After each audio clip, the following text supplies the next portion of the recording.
Afternoon, everybody. Since it's a TNT doubleheader, I have a little bit of time before the second game gets started. It's not really how doubleheaders are supposed to work. Anyways, the Oilers and the Penguins, I've talked about it a lot. I don't need to talk about it again.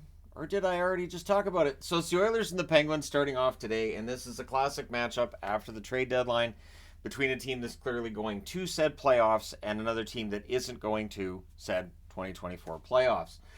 So it's Pickard versus Jari. Good early back and forth. And then Chris Letang passes it to Connor McDavid. Yep. It wasn't a great play by Letang. You could see he wasn't happy with himself after. And at 108, McDavid wires it because that's what happens when you hand him the puck. So he wires that one from the slot. The Oilers look for another. Penguins draw a power play. Puustinen has a chance that's held. There's an early clear, and again, Rust is denied. The Penguins cycle. There's a shorthanded Brown chance that deflects out. That power play is killed off. I remember Connor Brown's not allowed to get a goal this year. Shots are 4 apiece at 5 minutes. There's a near miss for Crosby. Letang has a shot that's held. Hyman has a rush chance that's saved. And then during a press by the Oilers, they score again at 8:53. It's Ekholm with a one-timer from Bouchard and McDavid. The Oilers then press for another. This was pretty lopsided at that point of the game. More pressure by them with 8.5 minutes left. Ekholm has a blast that's blocked. There's an early clear. Penguins, you could see the frustration with the Penguins at this point. Like their power play's been a frustration just in general, but yeah, this is a rough stretch for them. Puustinen fires one wide from the slot. We get 4-on-4 for 1 minute and 13 seconds. A net feed to Henrique gets picked off. Eller has a rush chance that's defended. Everything's killed off there. Nurse has a one-timer that's held. Things get pushy with 1.5 minutes left after a hit on Hyman by Achari. And so it's 2-0 for Edmonton after one. Second period. Early press by the Oilers. The Penguins get pinned down. Very quiet arena. Honestly, you could hear the players quite clearly talking to each other on the ice, which means microphones pick up stuff that the broadcasters don't want to have going out over the air. But at any rate, it's very, very quiet. Shots are 3-0 for the Oilers at 2.5 minutes, which will keep it that way. Henrique has a wrister. That deflects out. There's a net feed to Achari. That gets picked off. Draisaitl with a one-timer. That's kicked aside. Puustinen gets denied. The Penguins go to the power play. There's an early clear. Penguins set up. They cycle. Crosby has a shot that's blocked, and then it becomes 1 minute and 4 seconds of 4-on-4. So that's twice they've taken themselves off the power play. There's a kick save on a wrister by Kane, and everything's killed off. The shots are 9-4 Edmonton, 9 minutes into the period. There's a near miss for Eller and close. We get a power play for Pittsburgh, or at least we would have. But Ludwig jumped Foegele as the call was made, and so it's a 4-minute high stick. However, the instigator by Ludwig made it a 2-minute power play instead of a 4-minute power play. So Raquel has a chance that's held. The Oilers clear. There's a shorthanded rush by Janmark. The Penguins set up late. They cycled. That's killed off. They did cycle late. If they had the extra 2 minutes, who knows?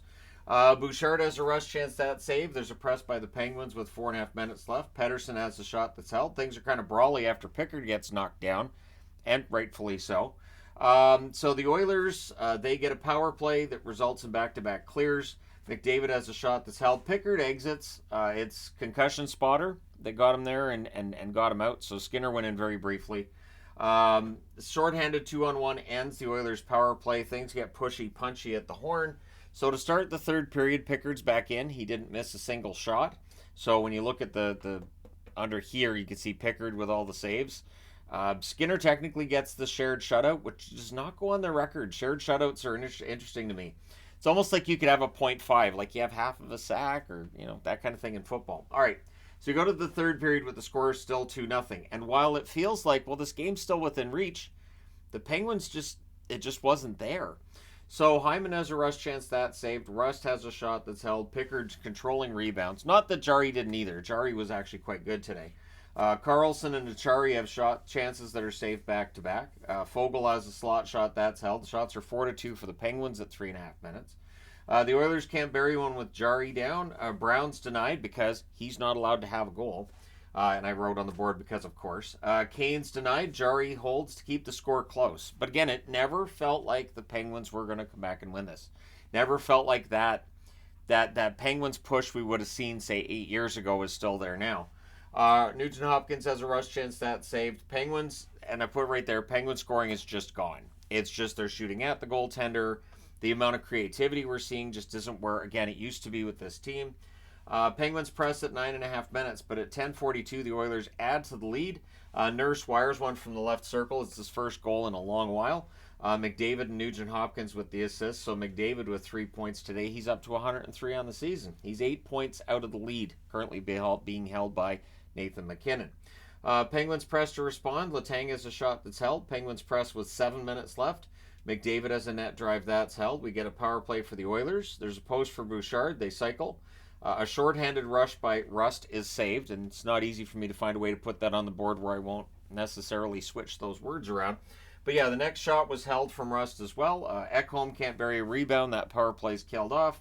And 4 seconds after it's killed off, Nurse scores from Ekholm at 15:58. It's past a screen. Jarry didn't know where it was until it was in the net.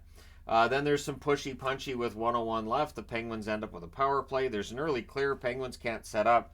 The Boo Birds were out late in this one. There was a shorthanded Nurse chance that's held, and so he tried for the hat trick in the closing seconds. Doesn't get there, but the Oilers do get the shutout. They win 4-0. There's another Tony the Tiger Magnet. A lot of shutouts over the last couple of days. We are now getting into playoff hockey. The Oilers 39-21-3 on the season. The Penguins 28-27-8 with the loss.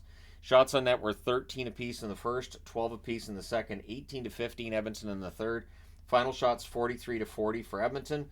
Power plays, the Oilers 0 for 4. Pittsburgh 0 for 5, but Pittsburgh's power play has been a concern all year. The hits 15-4 for Pittsburgh. Pickard saved all 40 shots, but again, it's a shared shutout. So when you look at his record and you see just the one shutout, you go, didn't he have 2? When it's shared with another goalie, it doesn't go on their record as a shutout. Jarry 39 saves on 43 shots. So, Jarry had a good game. Outside of that, it's hard to think of Pittsburgh Penguins that had good games. Even though they had 40 shots, a lot of them just felt like very safe shots, very much like, Pickard's going to save that. There were some nice saves by Pickard, but yeah, the creativity in Pittsburgh's game is not where it was years back. So it's odd to watch, but again, Pittsburgh has faded from the playoff picture, and the Oilers assert themselves with this win today. They are still second place in their division, and with this win, they're showing that they want to stay there. So, and it was nice to see them have a game like this against the Penguins after the game against Columbus and after the game against Buffalo. So yeah, we'll see how the Oilers do from here. Let me know your thoughts in the comment section below as always if you haven't already. And I should be doing a news video today. There's other video stuff I should be able to do today as well because the schedule's not as busy and it doesn't go on for as long, but it's a lot. Sometimes the NHL schedule gets to be a bit of a lot. And then you've got the TNT double headers, which I don't understand having it 2.5 hours apart when the puck drop's actually going to be, instead of normally it would be 12:37 for a 12:30 start, it's going to be at like 12:52. So why not just make it a 1 o'clock start? All right, I'm just being crazy now, aren't I? But anyways, let me know your thoughts. Thank you guys so much for all your support as always. Don't forget to hit like and subscribe if you haven't done so far. And again, it feels like we're starting to see that separation. So from here, there are a lot of lopsided games, and some teams that had pretty good years going will drop off. And other teams that looked all right, they're going to have great records from here. And we'll find out in about a month's time who the best is, at least in the first round. But thank you guys for your support throughout. I will talk to you again soon.